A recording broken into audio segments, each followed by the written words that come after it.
what I want to do today is show you exactly how I use AI to help me with my meal plan and prep and also clean my house. I know this might sound strange. It's not like I have some robot that's going to just magically do it for me, but it kind of is like that. So you can see I've already put my prompt in because I just want to save time.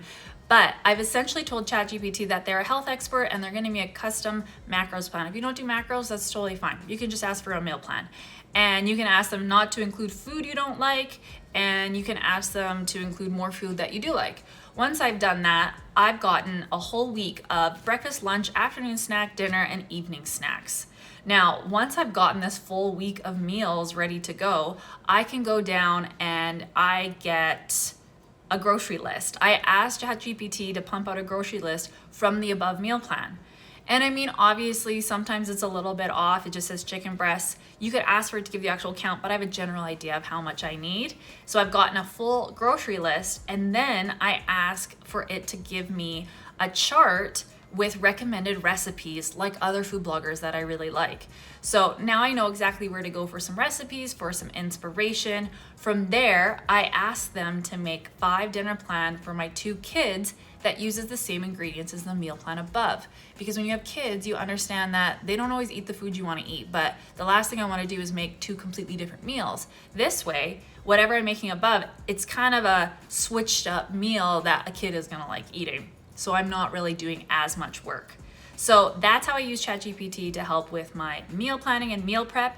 And like I said, the second thing that I like to use it for is my house and cleaning. And no, I don't have a robot coming in and doing it for me, but what I do here is I tell ChatGPT that it's Martha Stewart, and I give them the details of my house, and then I also ask for a daily, weekly, and monthly cleaning schedule.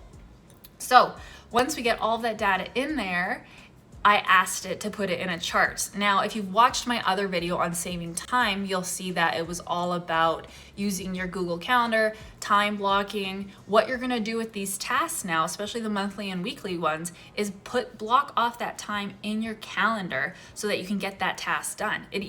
I asked it for estimated time frame that it's going to take. And so within that now I can fully make sure that I'm on top of the housework. I've got my meals planned out. I've got it all in my calendar, and I can do this, if I need to, in between meetings, in between picking and dropping off the kids.